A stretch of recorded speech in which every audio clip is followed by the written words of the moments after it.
We are 100 Black Men of America, Inc. We are men who are dedicated and committed to busting the myth of the level of involvement that Black men have in the family and in the community and in the nation. For more than 60 years, the 100 Black Men of America Incorporated has affected change in areas of need, inspired growth in response to systematic challenge, and birthed a pipeline to a new era of leaders. We're active, we're important. We help change pathways for our young people in ways that they need to have positive change brought in.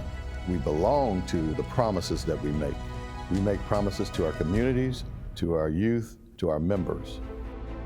Delivered through strategic programs, often developed at the chapter level, those promises produce sustained impact, such as the Baton Rouge chapter's Not From This House diversion program, where members were shocked at the age of one student. They stepped up before sentencing, which could have changed his life forever. Some people call me a snitching news. Mr. Aiden is 10 years old. Aiden is in this Not From This House program because of an incident at his middle school. And Aiden now has to pay the price of society and some rules that are just too much, I believe. Gold at further expanding its proven impact. This year, the 100 engaged with fearless dialogues to survey their constants critical to a long-standing formula for mentoring success. We understand that we must listen to things that are happening around us, our mentees, our donors, our parents, our members.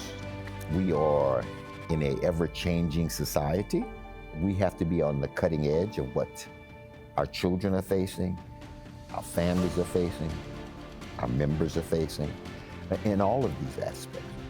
The 100 remains on the cutting edge through efforts focused through their 4 for the Future programmatic pillars, starting with mentoring, the 100 way across a lifetime.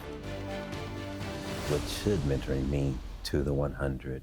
It's an all-encompassing thing. It's showing up, being present, and helping where you can. Especially 2025 is so critical.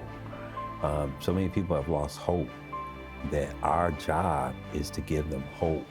Our job is to let them know this is not our first rodeo. It's been far worse for our community. And so we made it through the 50s and the 60s and that kind of thing. And so we can definitely make it through this circus. The 100 helps youth navigate life and academia through awarding scholarships and the strengthening of relationships built with local schools, and most important, their mentees.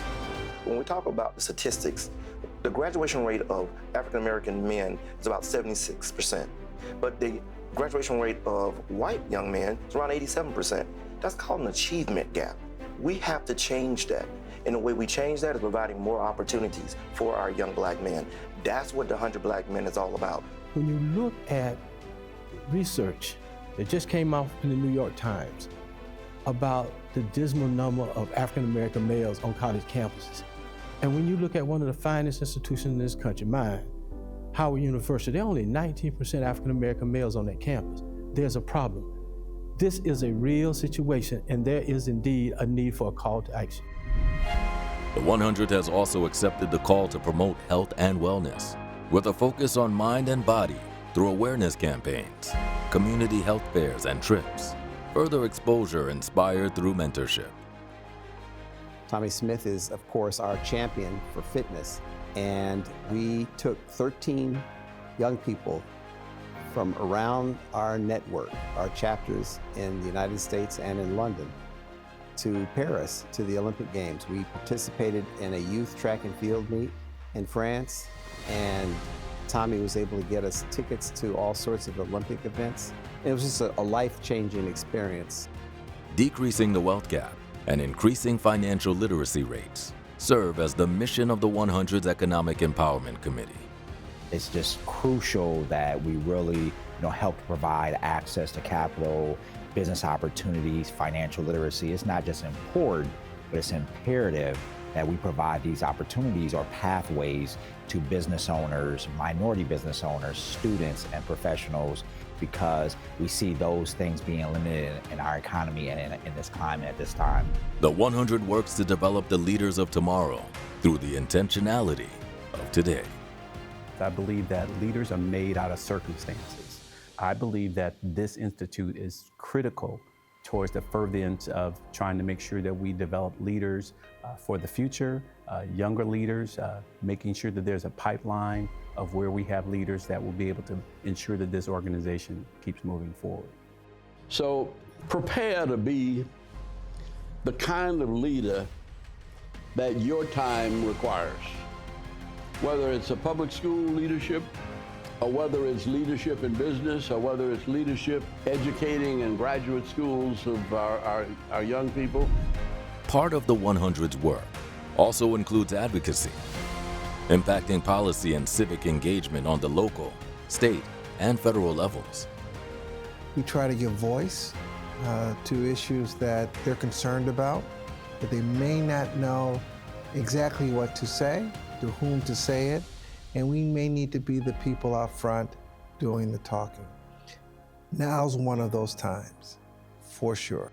But we need to ensure that policies are being created that are advantageous for our people, but also that our mentees see themselves in the persons who are representing them.